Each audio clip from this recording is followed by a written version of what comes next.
아들 이삭의 족보는 이러하니라. 아브라함이 이삭을 낳았고 이삭은 40세에 리브가를 맞이하여 아내를 삼았으니 리브가는 바단 아람의 아람 족속 중 부두엘의 딸이요 아람 족속 중 나반의 루이였더라.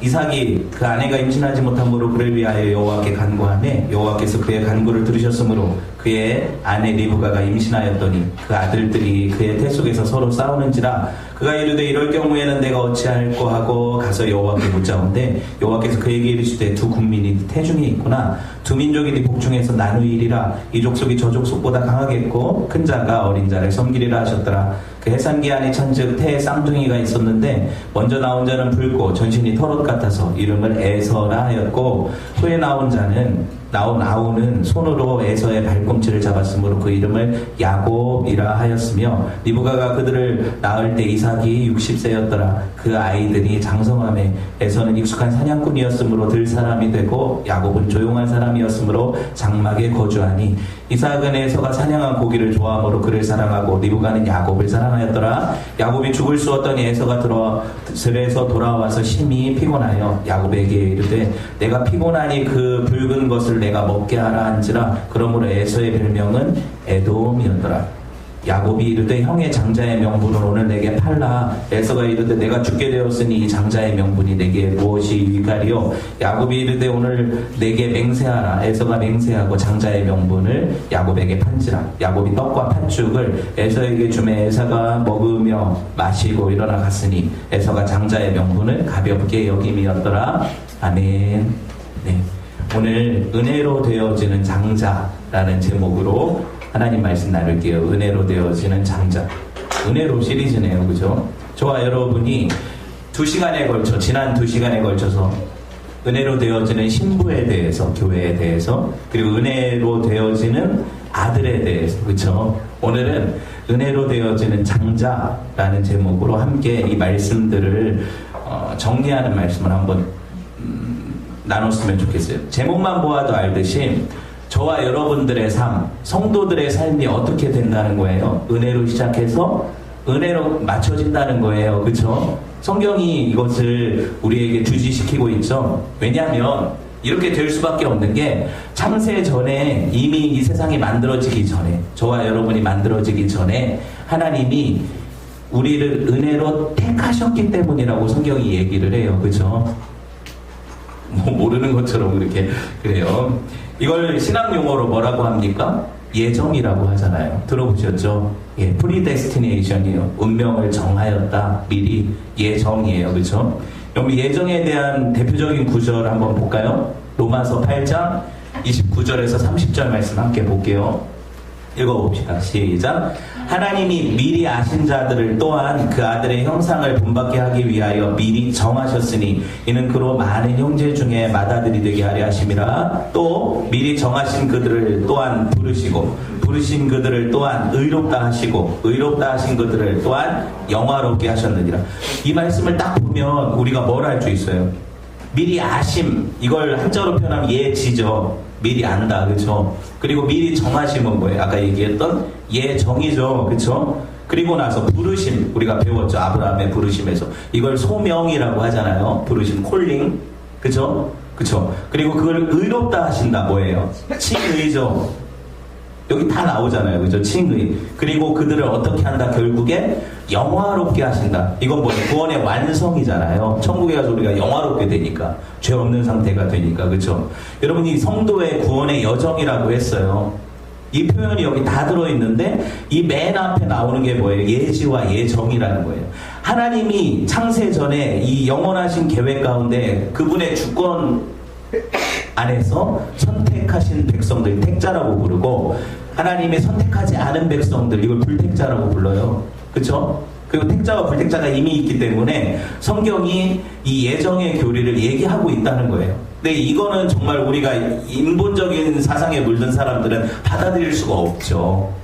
아니, 뭐 그렇게 운명이 결정되어 있다는 얘기야? 그러면은 뭐 우리가 뭘 해도 어차피 구원받을 사람들은 구원되고 받지 않을 사람들은 구원 못 받는 거잖아. 맞아요, 사실. 그걸 부정하는 게 아니에요. 근데 성경이 그런 이야기를 어떤 방식으로 해나가는지가 중요해요. 여러분 이거를 좀 더 깊이 생각을 해볼게요. 마음에 의심이 있더라도 조금씩 한번 들어보세요. 여러분 이게 성경에 나타나고 있어요. 실제로 아브라함의 삶에서, 그쵸? 이삭의 삶에서, 또 야곱의 삶에서, 그리고 그 이후 세대에 오고 간 모든 크리스찬들 안에, 그리고 저와 여러분 안에서 이 일들이 일어났다는 거예요. 일어났잖아요. 지금 여러분을 하나님이 택하신 것이 언제 드러났어요? 여러분을 부르실 때 드러났죠. 의롭지 않은 우리를 의롭다 하셨잖아요. 그분의 대속의 공로를 우리한테 넘겨주셔서, 그쵸? 그리고 우리를 결국에 그렇게까지 하신 분이 어떻게 하실 거예요? 영화롭게 하실 거예요. 우리를 성화시켜 가시고 영화롭게 하실 거라는 말이죠. 여러분 이것이 모든 크리스천들이 이 역사 가운데에서 자기 개인의 실존 가운데서 경험하고 가는 일들이에요. 모든 크리스천들은 이 하나님의 부르심에 응답하게 되어 있어요. 그렇죠? 하나님의 작정에 실패가 있어요? 없어요? 없죠. 하나님이 작정하신 일에 실패하신다는 건 하나님이 전지전능하지 않다는 얘기잖아요. 맞죠? 성경은 우리한테 끊임없이 내 생각, 여러분들 우리의 생각이 어떤가에 관심이 없어요. 하나님의 생각이 어떠신가에 대해서 우리한테 배우라고 하세요. 그렇죠? 완전히 이게 주객이 전도되면 안 돼요. 잘 들어보세요. 여러분 소요리 문답 우리가 공부 같이 했어요. 작정에 대해서 뭐라고 얘기를 합니까? 작정이 뭐예요? 하나님의 작정은 그분의 의지의 계획에 따른 영원하신 목적이다. 의지, 그분의 뜻에 따른 계획인데 이것에 영원한 목적이 있다. 이게 작정이래요. 이에 의해서 하나님 자기 영광을 위해서 모든 피조세계에 일어난 일들, 사건들, 운명을 다 미리 정하셨다. 이게 작정이에요. 놀랍죠? 여러분 그러면 세상에 우연히 일어나는 일이 있어요? 없어요? 하나님이 모르시는데 왜 이렇게 됐지? 라고 생각하실 게 있어요? 없어요? 하나도 없어요. 왜 없어요? 하나님이 전지하시니까. 여러분 이게 있다고 얘기하면 하나님 전지가 깨지는 거예요. 맞잖아요. 그렇죠? 모르시는 게 있다는 거잖아요. 그리고 하나님이 어떤 일들을 행하실 때 이것을 완성 못 시킨다고 하는 건 뭐예요? 그분의 전능성이 깨지는 거예요. 맞죠? 하나님이 아시는 것을 하실 수 있다는 건데 하실 수 없다는 거니까. 이해돼요? 전능이 깨지는 거예요. 그럼 우리가 하나님의 전지전능을 믿는 저와 여러분이 하나님의 작정을 믿지 않을 이유가 없는 거죠. 우리 생각에는, 내 생각에는 이렇게 돌아가지 않는 것 같은데 하는 건 내 생각인 거예요. 우리가 알 수 없는 방식으로 하나님이 당신의 작정을 이 세상 가운데 섭리해 가세요. 일으켜 가신다는 거예요. 근데 우리는 하나님의 작정이 있는데 그 작정 안에서 내 자유에 대한 침해를 못 느껴요. 제가 항상 이 설명을 해드리잖아요. 그렇죠? 여러분 이게 중요하다는 거예요. 피조물이 어떻게 하나님의 모든 것들을 이해를 하겠어요? 하나님의 정하신 것들이 내 삶에서는 내가 마치 하나님이 이것을 강제적으로 이끌어 가시지 않는다라고 느끼니까 내 자유라고 생각되는 거죠. 이 하나님의 영원하신 능력과 계획이 우리 삶에 펼쳐지는 걸 작정이라고 해요. 이거 제가 좀 더 설명을 드릴 거예요. 이해 안 되더라도 따라와 보세요. 여러분 하나님의 작정, 그분의 영원하신 계획과 목적, 여러분 이걸 마스터 플랜이라고 하죠. 하나님의 마스터 플랜이에요. 하나님의 이 피조 세계를 향한 마스터 플랜이에요. 여러분 보세요. 하나님이 설계자시라면 설계도가 있겠죠. 어떤 건물을 짓기 위해서 우리가 뭐 보고 져요? 설계도 보고 지잖아요. 맞잖아요. 설계도가 있고 이 설계도대로 건물이 지어지는 것을 우리가 의심하지 않아요. 하나님께서 완벽한 설계자시고 완벽한 건축자세요. 그렇죠? 그러니까 설계가 있고 이걸 예정이라고 보고 작정이라고 보면 이 안에서 그 설계를 따라 건물이 완성될 것을 우리가 의심할 이유가 있어요? 없어요? 없다는 거예요. 그럼 뭔가 방해가 있을 때 그 방해 때문에 못한다는 거잖아요. 만약에 이게 안 된다는 거는. 그죠? 뭐 파업을 한다거나 아니면은 뭐 물자가 모자란다거나 아니면은 뭐 이게 각도가 틀어져서 건물이 무너진다거나 이렇게 생각하는 건 뭐예요? 하나님이 완전하지 않다는 생각이잖아요. 제 말이 이해가 돼요? 그러니까 하나님의 계획은 반드시 역사 가운데 일어난다는 거죠. 이걸 우리가 믿는 거예요, 여러분. 이걸 못 믿으면 뭐가 문제가 되냐면 저와 여러분이 하나님의 그 작정을 못 믿으면 하나님의 계시다는 것 자체가 사실 아무런 그 쓸데없는 논쟁이 돼요. 믿음 자체가 성립될 수가 없어요. 그분이 완전하시지 않으면 우리와 같이 불완전한 하나님을 상정해 보세요. 그리스 로마 신화에 나오는 신들처럼 질투도 하고 어떤 때는 실패도 하고 이런 신들을 상정을 해 보세요. 그런 신을 섬기는 것이 기독교라면 그럼 우리가 우리 운명에 대해서 두렵고 떨리지 않겠어요? 이거 뭐 하나님이 계획하셨다는데 내 인생이 망할 것 같아요.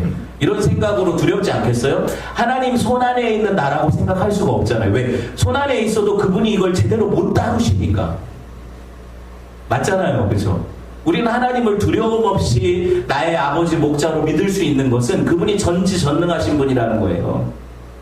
그분의 작정은 실패가 없다는 거예요. 그렇죠? 여러분 이걸 믿어야 여러분 내 삶을 바라보면서 아유 나 같은 거 나도 포기하겠다. 근데 하나님이 나 같은 거를 구원하신다고? 라고 할 때 여러분은 하나님을 믿는 게 아니라 여러분 자신을 바라보는 거예요.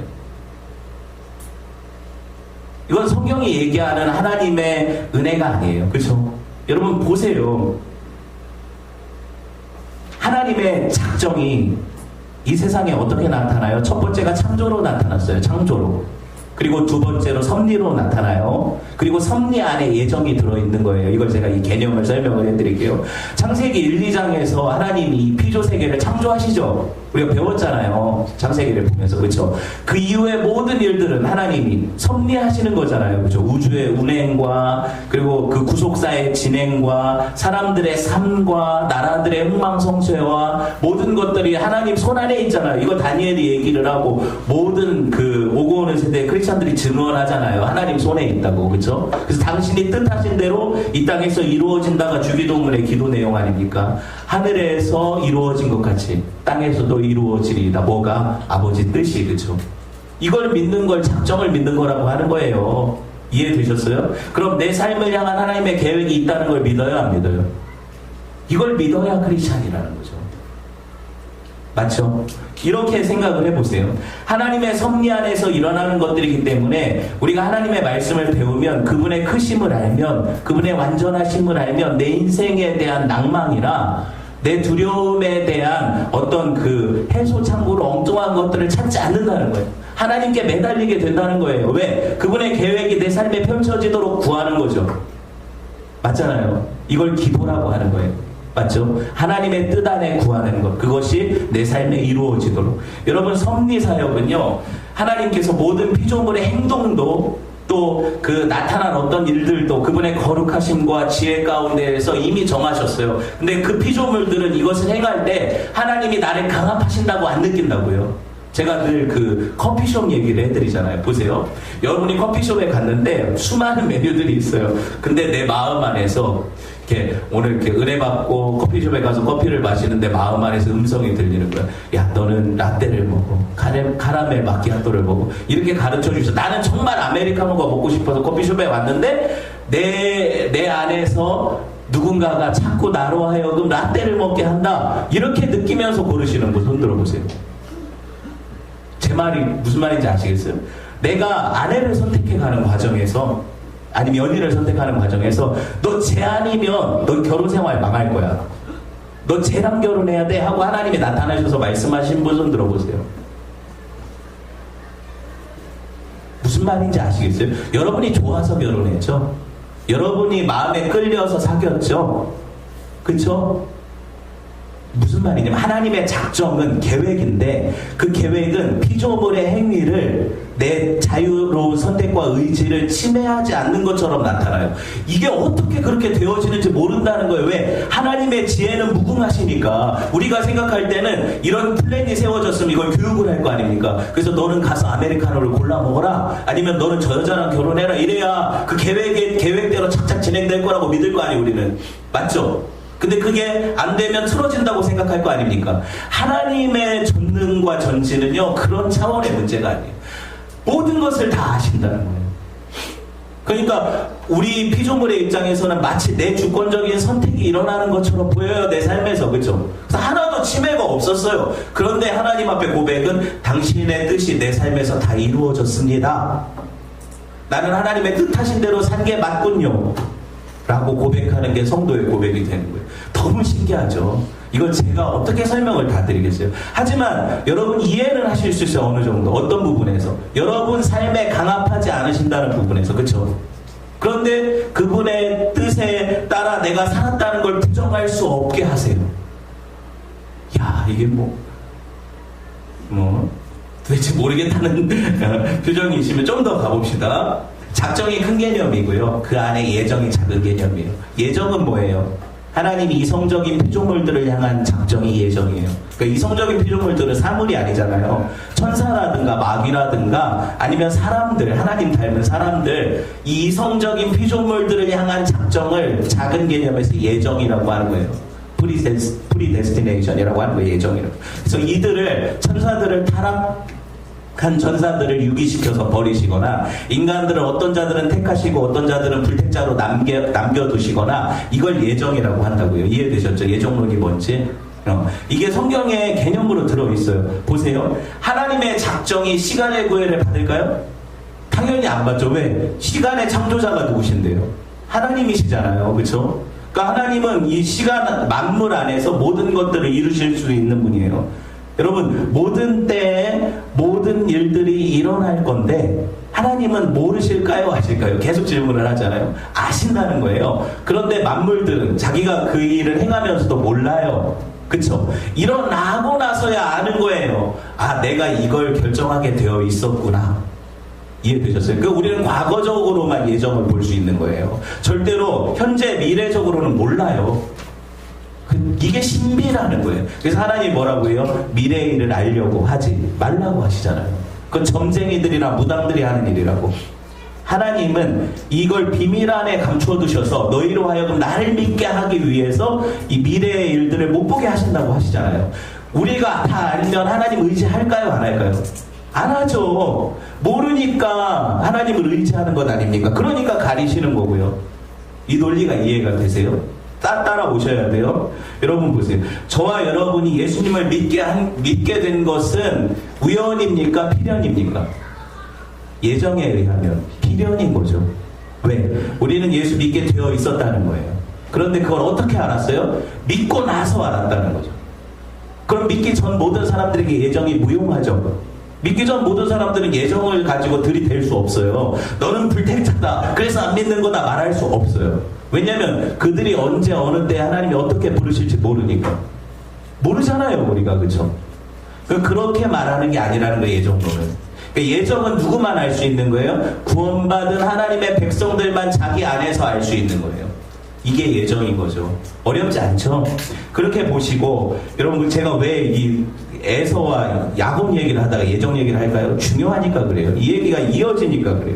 하나님의 영원하신 계획이 섰어요. 이분은 완전하세요. 그럼 역사 안에서 이 일은 이 뜻대로 실현될까요? 안 될까요? 당연히 되죠. 당연히 되죠. 이 믿음의 바탕을 가지고 이 말씀을 들어야 여러분이 안정되게 하나님 신앙생활을 할 수 있는 거예요. 여러분 보세요. 에베소서 1장 4절 볼게요. 봅시다. 말씀 읽어볼게요. 시작. 곧 창세 전에 그리스도 안에서 우리를 택하사 우리로 사랑 안에서 그 앞에 거룩하고 흠이 없게 하시려고. 여러분, 하나님의 택하심이 언제 택하심이 있다고 해요? 세상이 창조되기 전이래요. 그럼 피조물들이 태어나서 뭔 일을 하고 안 하고 이게 상관이 있어요? 없어요? 없는 거예요. 왜? 창세 전에 하나님이 택하셨으니까. 성경이 이게 명확하게 얘기를 하잖아요. 뭐 하나 이게 그럴까 아닐까 이럴 수가 없어요. 생각이. 하나님은 창세 전에 택하신 거예요. 창세 전에 있었던 사람 손 들어보세요. 창세 전에 있었다, 사람이 있었다, 그건 선제설이거든요. 아니에요. 그거는 이단의 얘기죠. 우리가 있는 게 아니라 하나님 우리를 창조해서 이 세상에 보내시는 거예요. 이해되셨죠? 그러면 여러분 보세요. 하나님의 예정이 우리 역사 속에서 저와 여러분의 어떤 행위나 노력이나 열심에 의해서 변개돼요? 안 돼요? 안 된다는 거잖아요. 만약에 그걸 변할 수 있으면 내가 하나님이죠. 아, 내 뜻은 이런데 하나님이 이렇게 고치셨으면 좋겠는데 라는 생각에 하나님이 당신의 뜻을 돌이키셨다. 그러면 어떻게 해요? 내가 하나님보다 우위에 있는 거잖아요. 그렇죠? 이렇게 보는 거예요. 여러분, 이런 질문이 나오지 않습니까? 그러면 보세요. 과연 하나님은 무슨 근거로 선택과 유기 이 예정을 하셨는가? 어떤 근거가 있으셔서, 그죠? 그래서 하나님은 어떤 자들을 창세전에 택하시고 어떤 자들을 유기하셨는가? 이게 제일 궁금한 거 아니에요? 사람들이. 그게 제일 궁금하잖아요. 이 질문이 나올 것을 예상을 하시고 기록한 게 에베소서 1장 11절이에요. 말씀 볼까요? 허무할 텐데 보세요. 같이 읽어봅시다. 시작. 모든 일을 그의 뜻의 결정대로 일하시는 이의 계획을 따라 우리가 예정을 입어 그 안에서 기업이 되었습니다. 뭐래요? 하나님 뜻이래요. 더 이상 이거에 논쟁하지 말래요. 하나님 마음이래요. 하나님 뜻 안에서 결정하셨대요, 이거를. 그러니까 피조물 들인 너희가 이거를 엿장수 마음인데 내가 엿을 얘한테 병 하나에 3개를 주든지 얘는 병 하나를 가져왔는데 내가 엿을 5개 주든지 이게 엿장수 마음이잖아요. 하나님의 뜻 안에서 결정되는 문제에 대해서 네가 무슨 상관이냐 이러시는 거예요. 피조물 주제에. 너희 믿으라고 주신 성경을 가지고 하나님을 판단하냐? 라고 얘기하시는 거죠. 여러분 보세요. 제가 왜 이런 신학적인 이야기를 본문 다루기 전에 다룰까요? 이게 키예요. 오늘 본문의 키. 하나님은 누굴 선택하셔요? 야곱을 선택하시잖아요. 누구를 선택하지 않으세요? 에서를 안 선택하시잖아요. 뭐 때문에요? 뭐 때문에요? 하나님 마음이에요. 여기 보세요. 26절 26절 보기 전에 이 이야기가 정말 중요한데 본문에 보면은요 믿음의 조상 아브라함과 마찬가지로 지금 그 아들 누구?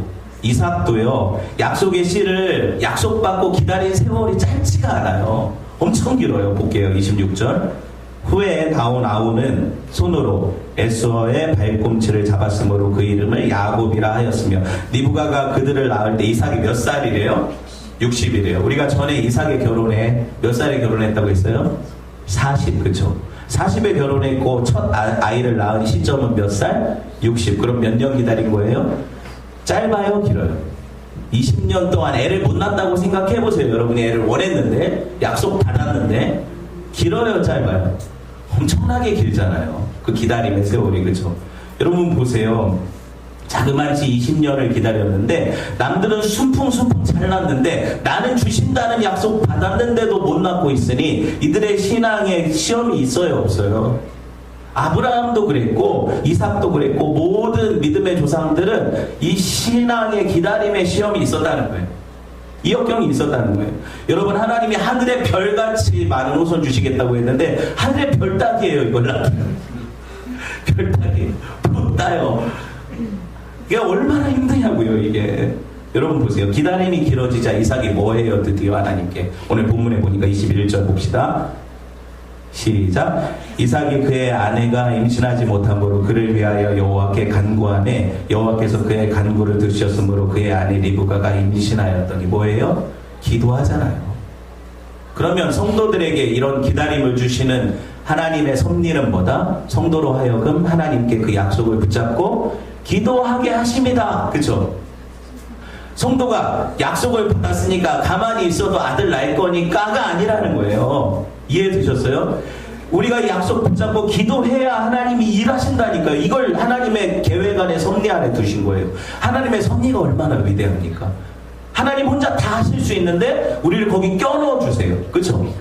그리고 이거를 너희가 기도해서 내가 응답했다 하니까 사람들이 헷갈려. 내가 원하는 거 구하면 다 주는 걸로. 아니거든요. 뭐예요? 아들을 주신다는 건 하나님의 약속이잖아요. 약속이 있으니까 약속을 붙잡고 기도하니까 그 약속이 이루어지는 게 기도 응답인 거고, 그럼 이 기도 응답은 내 뜻이 이루어진 거예요? 하나님 뜻이 이루어진 거예요? 하나님 뜻이 이루어진 거죠. 기도가 뭔지 아시겠어요? 하나님의 약속이 내 삶에 이루어지는 게 기도예요. 그러니까 여러분 내가 원하는 거 다 구한다고 그게 응답되는 게 기도 아니라고요. 성경은 그렇게 안 가르쳐요. 근데 우리가 그렇게 믿고 싶은 거잖아요. 내 원하는 대로 구하면 이렇게 해주셨으면 좋겠다. 이게 내가 믿고 싶은 거죠. 그거 아니라고요. 여러분 보세요. 인내와 기다림을 주시는 이유는 이걸 성도로 하여금 기도로 승화시키라는 거죠. 이게 신앙생활인 거예요. 여러분 그러니까 이게 안 이루어지면 우리는 많은 고민을 할 거 아니에요. 그리고 분명히 약속하셨는데 왜 안 될까? 하고 하나님께 묻기 시작할 것 아닙니까? 그것이 차면 어떻게 돼요? 하나님의 때가 찼다는 거고. 그쵸? 그럼 어떻게 돼요? 그것이 이루어지고. 한 1년 기도하고 안 된다고 낭망하지 마세요. 한 5년 길죠. 근데 기도하고 안 된다고 포기하지 마세요. 한 10년 엄청 기도한 거예요. 그래도 인정할 수 없어요. 왜? 아직 하나님 주신 약속을 못 받았다면 기도를 덜 한 거니까. 이해되셨어요, 제 말이? 그러니까 우리 믿음의 조상들을 보면 20년 기다려 아들 낳고 25년 참아서 아들 낳고, 그죠? 약속 받았는데도 보세요. 요셉이 하나님 보여주신 꿈을 이루는데 자기가 그 고생하면서 몇 년을 기다리고 17년 기다려서 하나님이 그 일을 이루시고, 17년 정말 개고생했잖아요. 그죠? 종으로 갔다가 강간범으로 감옥살이 하다가 하나님이 그렇게 일하시는 건 아닙니까? 모세는요 40년 기다렸어요. 40년. 아니 그 애굽 바로 밑에서 컸던 40년 말고 자기 힘으로 구원하려다가 실패하고 미디안 광야로 쫓겨나서 그냥 양치기 양똥 치우는 사람 40년 기다려서 80세에 뭐 하지? 하나님이 부르셔서 쓰시는 거예요. 뭐 우리의 기다림, 아직 40년을 기다려봤다. 나는 하나님께 약속받고 40년간 참아가면서 기다리고 기도했다. 손 들어보세요. 안 했다면 우리는 아직 명함을 못 내미는 거죠. 하나님의 사람들에게. 그쵸? 이렇게 생각하시면 돼요. 그러니까 여러분이 이렇게 생각하면 우리만 왜 기다려야 되고 왜 우리만 이렇게. 하나님이요 우리의 구원을 위해 수천 년을 기다리신다는 걸 아세요? 말씀 볼게요. 베드로후서 3장 9절. 제가 말하면 안 믿으니까 봅시다. 시작. 주의 약속은 어떤 이들이 더디다고 생각하는 것 같이 더딘 것이 아니라 오직 주께서는 너희를 대하여 오래 참으사 아무도 멸망하지 않고 다 회개에 이르기를 원하시느니라. 약속이 있는데 수천 년을 참으셔서 예수 그리스도가 십자가에 달려 죽으시고 우리 구원하실 수 있어요 없어요? 하나님이 다 이루셨으니까 바로 서기 2000년 전에 예수님 죽으시자마자 다 구원하실 수 있어요. 믿는 자들을. 그쵸? 근데 하나님이 지금 몇 년 동안 안 오세요. 재림을 약속하고. 2000년 넘었잖아요. 지금 2018년도잖아요. 지금. 그쵸? 하나님은 벌써 2000년 기다리신 거죠. 우리 입장에서 보면. 그쵸? 여러분 보세요. 하나님이 약속을 주시고 그 약속을 이루시는데 수천 년을 참으시는데 우리한테는 우리 인생의 연한을 아시니까 수천 년 참으라고는 안 하시잖아요. 그죠? 그러니 은혜라는 거예요. 개혁신앙은요 여러분 결코 하나님의 언약을 핑계로 나는 아무것도 안 해도 되겠네 라고 가는 건 개혁신앙이라고 안 해요. 하나님의 약속이 있으니까 내가 더 기도해야지. 하나님이 주신 약속이 내 삶에 이루어져야 되니까 더 매달려야지. 이게 개혁신앙이에요. 내 100%를 들여서 하나님의 100%가 이루어지는 것. 마치 하나님이 아무것도 안 해주시는 것처럼 내가 간구해서 얻어내는 것처럼 기도하는 것. 이게 하나님의 주권을 믿는 신자예요. 근데 개뿔이나 아무것도 주권을 믿지 않으면서 기도도 안 해요. 그냥 다 될 대로 되라 해요. 이게 신앙이 아니잖아요. 그죠? 왜 개혁신앙의 선배들이 그렇게 매달려 기도했는지 아시겠어요? 알미니안들만 기도하는 줄 아세요? 이거 막 달라고 해서 이루어지게 하는 게 그 알미니안 사람들, 오순절 사람들만 그렇게 기도하는 건지 아세요? 절대 안 그래요. 개혁신앙을 가진 우리 믿음의 조상들은요 기도보다 앞서지 않았어요. 그죠? 기도했어요. 계속 약속 받았는데 그게 이루어지도록 계속 기도했어요. 놀랍지 않습니까? 우리는 뭐가 빠진 거예요? 그러니까 무릎이 빠진 거죠. 약속은 있는데 무릎이 없으니까 하나님의 때가 그게 하나님의 영원하신 작정 안에서 안 나타나잖아요. 그쵸? 그런 거죠. 여러분 지금 교회 나가는 문제 얘기하는 게 아니고 이건 약속받은 게 아니잖아요. 무슨 말인지 아시겠어요? 제가 하나님이 분명한 약속으로 주신 것들에 대한 응답이 일어난다는 얘기지 우리가 빨리 내보내야 되는데 기도 안 해서 안 나갔다 이런 얘기 아니라고요. 이건 약속 안 주셨잖아요. 내보낸다고 언제 약속 주셨어요? 제 말 이해되셨어요? 다 자의적으로 해석하니까 문제라고요. 모든 기도나 모든 성경에 대한 내용을. 그거 아니잖아요. 그죠? 아니라고요. 에스겔서 36장 36절에서 37절 볼게요. 진짜 그런지. 읽어봅시다. 시작. 너희 사방에 남은 이방 사람이 나 여호와가 무너진 것을 건축하며 황폐한 자리에 심은 줄을 알리라. 나 여호와가 말하였으니 이루리라. 주 여호와께서 이같이 말씀하셨느니라. 그래도 이스라엘 족속이 이같이 자기들에게 이루어주기를 내게 구하여야 할지라. 내가 그들의 수요를 양떼같이 많아지게 하되. 보셨어요? 약속을 주셨고 그거 하시겠대. 근데 뭐 해야 되는데? 37절에 그래도 기도해야 된대요. 이런 말씀이 왜 있을까요? 하나님이 약속하셨고 하실 건데 왜 기도하라고 하실까요? 우리에게 은혜 주시려고 하는 거예요. 내가 기도하고 기대해야 그게 이루어졌을 때 하나님이 역사하셨다고 찬양하죠. 생각도 안 하고 있고 가만히 넋놓고 있다가 하나님이 하시면 그게 무슨 찬양이 나와요. 그냥 됐나 보다, 이렇게 됐나 보다. 이게 믿음이라고 하지 않아요. 간절하게 하나님 앞에 약속 붙잡고 매달렸더니 하나님이 이루셨다. 찬양이 나올 수밖에 없잖아요. 기도한 사람은. 기도 안 한 사람은 멍 때리고 있다가 이루어졌네? 뭐 감사해. 다 되는 거. 사람들 다 되는 거. 이러니까 이게 믿음이 아니라고요. 그죠? 여러분 보세요. 이삭이 60세가 될 때 쌍둥이를 낳게 된 건 정해졌어요? 안 정해졌어요? 정해졌다고요. 그런데 하나님이 굳이 왜 이삭이 간구함에 그 태에 쌍둥이가 들어섰다고 하실까요? 성경의 비밀을 알아야 돼요, 여러분. 성경은 한 번도 하나님이 혼자 다 하시니까 성도들은 넋놓고 있어라 하지 않는다는 얘기하는 거예요. 아시겠죠? 하나님이 하실 거니까 너희도 기도해라. 너희도 같이 해라. 이렇게 하시는 거예요. 여러분 보세요. 희한한 것이 리브가 뱃속에 쌍둥이를 그냥 한 다발로 주셨는데 이게 별 같은 그죠? 씨를 주셨는데 둘이 싸우네. 이거 큰일 났어요. 그죠? 리브가가 엄마가 태동을 느끼지 않습니까? 얘들 발로 차고 난리 났으니까. 그러니까 이거 가지고 하나님 앞에 물어보죠. 리브가가 오늘 말씀에 보면 볼게요. 23절. 이제 진짜 내용 얘기해야 되는 건데 봅시다. 여호와께서 그에게 이르시되 두 국민이 태중에 있구나. 두 민족이 네 복중에서 나누이리라. 이 족속이 저보다 강하겠고 큰 자가 어린 자를 섬기리라. 이게 신탁으로 주어지잖아요. 이 말씀으로. 뭐예요? 벌써 운명이 얘 안에서 예정되어 있다. 얘네들이 태어나지도 않았어요. 아, 뱃속에서 싸웠는데 에서가 좀 더 때렸을까요? 양수 안에서 야곱이랑 에서가 싸웠는데 이 에서가 힘이 더 세서 뱃속 안에서 얘를 더 때려서 더 맞아가지고 하나님이 이거 싸가지 없다. 제 큰 자.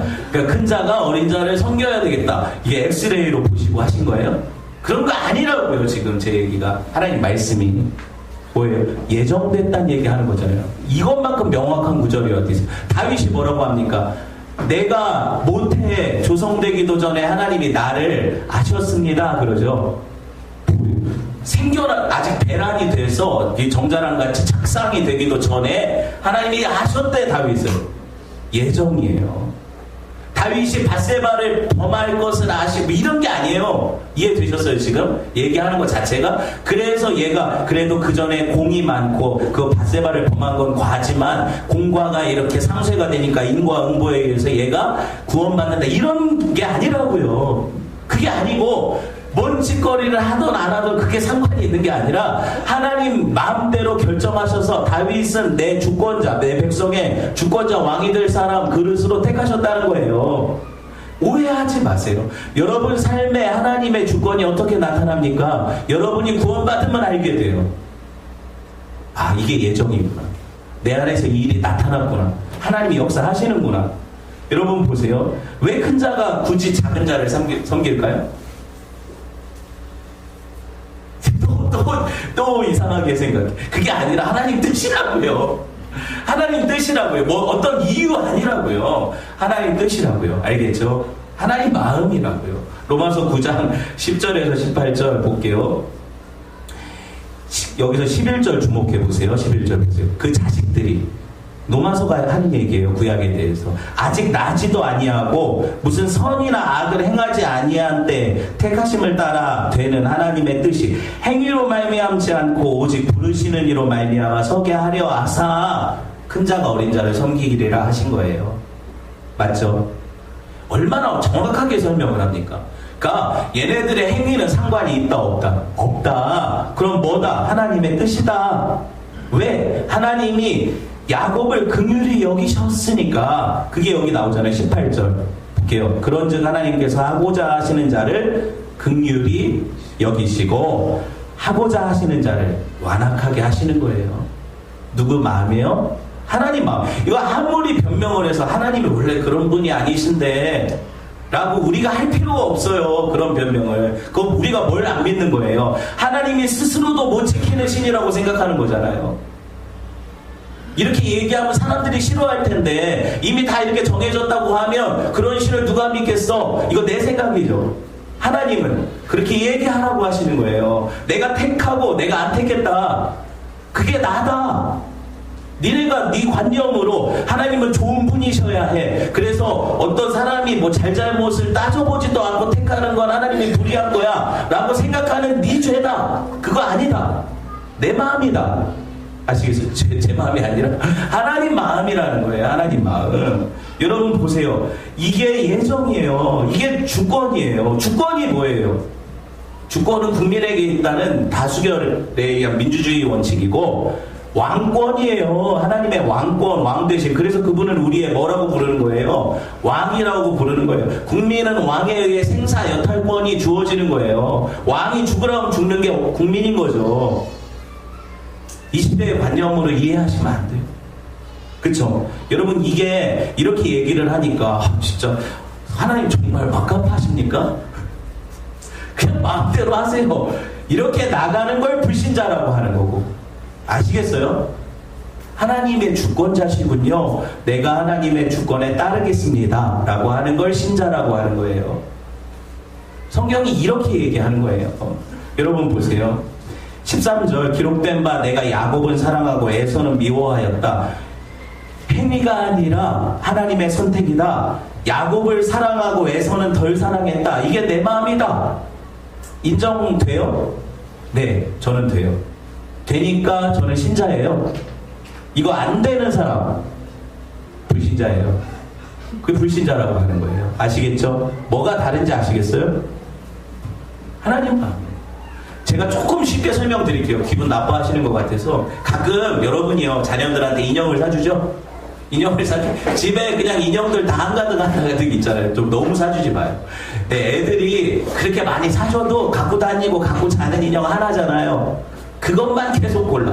내가 볼 때 때가 타고 너무 더러워서 다른 인형 더 이쁘고 새로 사준 거 가져갔으면 좋겠는데 꼭 걔를 들고 자고 걔를 들고 가요. 맞죠? 그래서 하루는 뺏어가지고 빨래라도 해가지고 주려고 하면 그 물 묻은 걸 들고 가요. 우리 시온이가 그랬어요. 이유가 뭐냐 물어봐요. 이유가 뭐예요? 더 예뻐서 이 인형이 더 좋아서 더 깨끗해서 더 멋있어서? 아니요. 그냥 내가 좋아서. 내 마음이에요. 난 얘랑 자야 돼요. 난 얘 들고 가야 돼요. 이해돼요 지금? 그럼 뭐예요? 이 아이의 주권적인 선택이 드러나서 이게 사랑하는 것처럼 보이죠? 이 인형만 고집하니까. 근데 그걸 누가 뭐라고 해요? 지 마음인데. 그쵸? 아이들은 자기 욕심 따라 고를 수 있어요. 하나님이 자기 욕심 따라 고르신다고 생각하세요? 하나님이 내 마음이다 하실 때 그게 불의하게 들린다면 불신자라니까요. 하나님은 불의하지 않으세요. 하나님 선하세요. 그러니까 하나님의 선하신 계획 안의 작정으로 내 거다 하시는 건 옳은 거예요. 신자는 하나님이 결정하신 건 무조건 옳습니다 인정하는 걸 신자라고 하는 거고요. 그쵸? 그거 아니면 그래서 내가 답답하고 하나님 왜 그렇게 하셨을까? 이러면 불신자인 거예요. 너무 강하게 얘기를 하고 있나요? 한번 생각해 보세요. 정말 그래요. 여러분 하나님이 불의한 분이십니까? 바울이 뭐라고 얘기해요? 바울이 보세요. 14절 15절 로마서 기록이 있을 텐데요. 봅시다. 그런즉 우리가 무슨 말을 하리요? 하나님께서 로마서 8장인가요 이게? 그런즉 우리가 무슨 말을 하리요? 하나님께 불의가 있느냐? 그럴 수 없느니라. 모세에게 이르시되 내가 긍휼히 여길 자를 긍휼히 여기고 불쌍히 여길 자를 불쌍히 여기리라 하셨으니 하나님은 불의하지 않으시고 하나님은 그저 긍휼히 여기는 마음으로 택하신대요. 이게 예정을 이해하는 키예요. 자 보세요. 그럼 처음부터 이렇게 생각을 해야 돼요. 사람들 저와 여러분이 구원받을 자격이 있어서 구원받았어요? 아니면 구원받을 자격이 없었어요? 없었죠. 우리는 죄인이었어요? 의인이었어요? 죄인이었죠. 죄의 값은 사망이에요? 생명이에요? 사망이죠. 그런데 하나님의 그 긍휼하심이 나타나서 몇몇 사람들을 내 마음대로 하나님 마음대로 내가 쟤네들은 내가 용서하고 구원할 거야 라고 하면 하나님이 불의한 분이세요? 의로운 분이세요? 우리가 감히 하나님이 불의하다고 따질 수 있어요? 없어요? 없는 거예요. 보세요. 왜 나는 구원했고 쟤는 안 구원합니까? 하는 걸 불신자라고 하는 거예요. 나 같은 게 구원받은 것에 감격하는 걸 성도라고 하는 거죠. 예정을 가지고 감히 우리가 따지듯이 달려드는 걸, 이걸 불신자라고 하는 거예요. 하나님의 결정이에요. 그리고 신자는 그것에 감사하면 돼요. 찬양하면 돼요. 내가 무슨 자격 이런 게 없는데 똑같은데 왜 나 같은 게 구원받아서 여기 서 있나? 목사로 부르셨나? 그거 감격하면 돼요. 그냥 내 생각엔 제가 더 나을 것 같은데 계속 그러면서 하나님 앞에 따지지, 나는 못 가요, 하기 싫어요 하면 혼나요. 모세가 왜 혼났어요? 난 입이 둔합니다. 보낼 만한 자를 보내세요. 보낼만 하시니까 보내는 거죠. 그죠? 그렇게 생각하는 거예요. 성도는 보낼만 하시니까 보내는 거죠. 여러분 보세요. 죄와 허물로 죽어서 멸망당에 마땅한 사람들을 구원했더니 왜 나는 구원하고 쟤는 아닙니까 하는 거를 하나님은 교만하다고 하는 거예요. 우리는 예정을 믿는 사람들이죠. 하나님의 작정을 믿는 사람들, 그분의 주권을 인정해드리는 사람들이에요. 성도는 찬양하면 돼요. 로마서 9장 19절에서 24절 볼게요. 이제 결론적으로 가는 거예요. 여기 그런 질문까지 다 해놨잖아요. 네가 내게 말하기를 그러면 하나님이 어떻게 허물하시냐, 누가 그 뜻에 대적하느냐. 이게 뭔 말이냐면 어떤 사람을 왜 구원하시고 어떤 사람을 왜 선택 안 하십니까, 이렇게 왜 따지냐 이거예요. 보세요. 사람아, 감히 하나님께 네가 누군데 반문하냐? 지음받은 물건이 지은 자에게 왜 나를 이같이 만들었냐고 말하겠냐? 토기장이가 진흙 한 덩이로 하나는 기 있을 그릇을, 고려 청자 2조 100자를, 하나는 천이 쓸 그릇을, 요강단지를 만들 권한이 없겠느냐? 나는 이걸 청자로 만들어서 청자로 쓰겠다. 얘는 요강이다. 내가 볼 땐 요강이 더 이쁜데 하나님은 이걸 요강으로 쓰시기로 정하셨고 이걸 청자로 쓰시기로 정하셨어요. 만드셨어요. 누가 따지는 거예요 도대체? 저와 여러분이요, 자꾸 하나님 자리로 가지 마요. 내 생각에는 이렇다, 내 생각에는 저렇다. 그건 네 생각인 거잖아요. 하나님이 어떻게 생각하시는가, 하나님이 나를 어떻게 보시는가, 이게 중요하잖아요. 그렇죠? 감히 우리가 피조물이라고 하면서 거짓말하고 있는 거예요. 쉽게 말하면 여러분 보세요. 참 받지 못한 사람들은요, 결국에 하나님이 어떻게 역사 안에서 섭리하시냐면 자기가 불택자라는 걸 스스로 증거하게 만드세요. 예수 그리스도라는 하나님의 그 구원의 아름다운 그 언약이 섰는데 그거를 자기가 부정하고 믿지 않고 나는 예수가 필요 없어요 하고 떠나가게 만드세요. 그래서 그 스스로는 뭐라고 해요? 나를 왜 구원 안 하셨냐고 하나님께 따지지도 않아요. 따질 이유가 없거든요. 왜? 내가 싫거든요. 이해돼요? 제가 지금 하는 말이? 나 그거 먹기 거저주는 공짜 구원 나 싫다 하고 떠나간 사람들이 이제 와서 나중에 뚜껑 열고 보니까 죽고 나니까 이게 안 되잖아요. 그렇죠? 그러니까 결국에 그들은 이 세상이 전부인 것처럼 살아가는 형태로 신자와 갈려요. 요새 신자도 그렇게 살아서 그게 문제지만 갈려요. 보여요 그게. 그래서 오늘 이 본문이 이걸 보여주잖아요. 에서가 장자권, 언약의 상속권을 얼마나 가볍게 취급하는지 보세요. 오늘 본문에서. 그 스스로가 내가 택자가 아니라는 걸 자증하는 거죠. 에서가 어떻게 해요? 팥죽 한 그릇, 이게 팥죽이라고 번역돼서 그런데 진짜 팥죽이 아니고요, 붉은 죽이에요. 그냥 뭘로 만들었는지 모르는 이 붉은 죽을 배고파서 사냥하고 와가지고 오니까 동생이 정말 이 스튜를 맛있게 만들어놨네요. 냄새가 나, 이거 먹고 싶어. 근데 동생이 하는 말이 장자권을 팔래. 이 언약의 상속권이거든요. 장자권이 예수 그리스도와 연결되어 있어요. 다음 주에 설교를 해드릴 거예요. 근데 어쨌든 이걸 팔래. 그러니까 눈앞에 떡 그 팥죽이 중요하지 미래에 있을 하늘의 상속권, 천국 이런 거 의미가 없는 거예요. 에서한테는. 그래서 어떻게 해요? 그걸 팔아 먹었잖아요. 그래서 그걸 팥죽을 먹고 배부르고 등 따스니까 살 것 같다, 여기가 천국이다 하면 거기 사는 거예요. 에서. 거기가 천국이니까.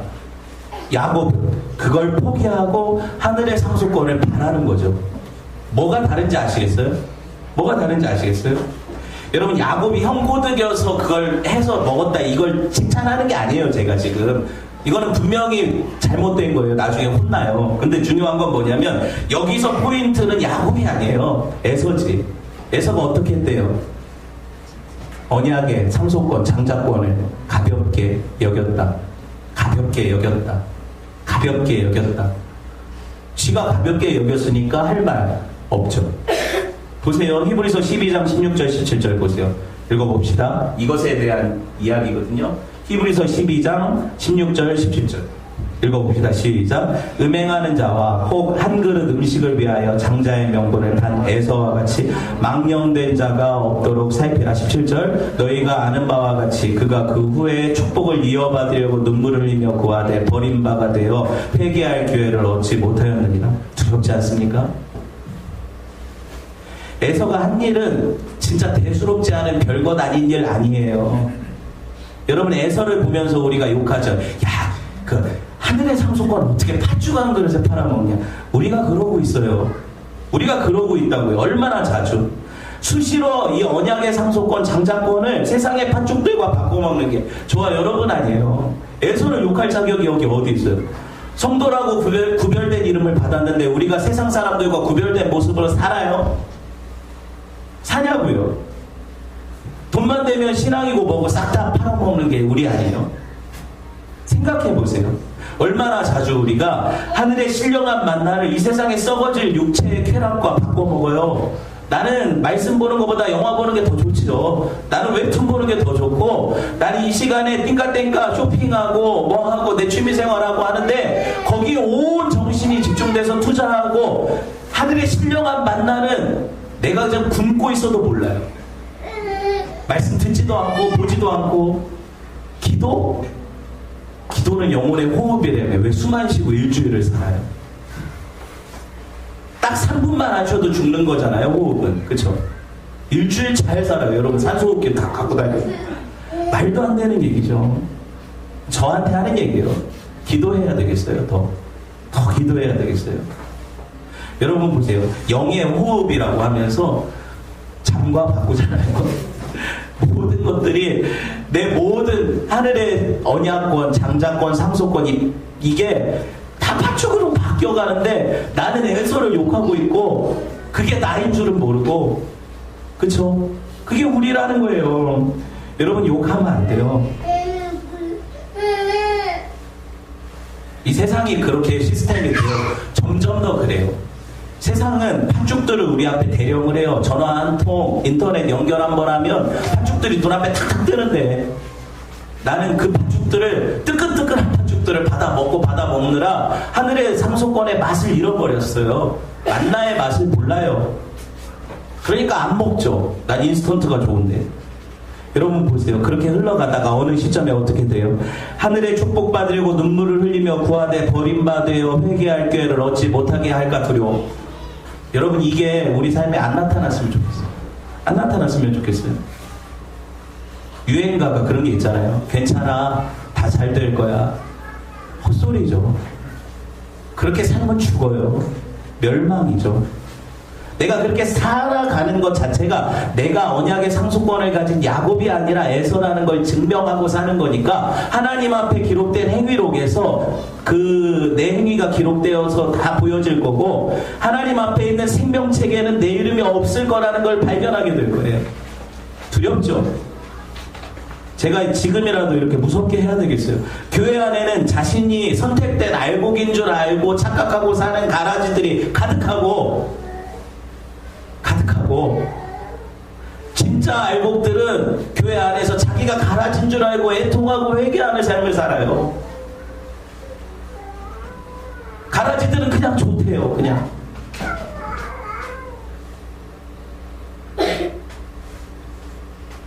다 잘 될 거라고요? 은혜니까 더 괜찮다고요? 제가 언제 그렇게 설교했어요?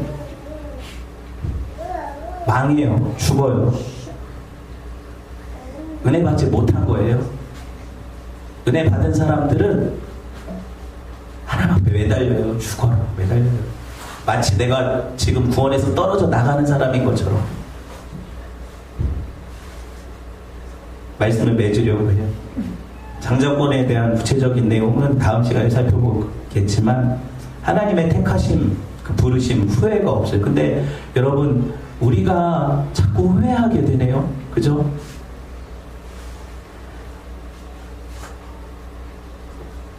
내 삶을 돌아보세요. 내가 진짜 장자권을 소유하고 있는 자인지 아니면 팥죽만 좋아하는 자인지. 두렵고 떨림으로 너희 구원을 이루라는 말씀, 지금도 저와 여러분에게 주시는 말씀이에요. 피조물들이 고대하는 것은 참 하나님의 아들들이 나타나는 건데, 얼마나 하나님의 아들들이 적으면 이 세상이 이 모양 이 꼴로 돌아가겠어요. 그런 은혜가 하나님, 그래서 나를 다시 그리스도의 장성한 분량에 이르기까지 자라가게 하시는 은혜가 우리 교회 안에서 일어나기를 주님의 이름으로 축원을 드립니다. 우리 함께 말씀을 들었으니까 말씀 붙잡고 기도합시다. 주신 말씀 가지고 하나님 앞에, 하나님, 내가 갈아집니다.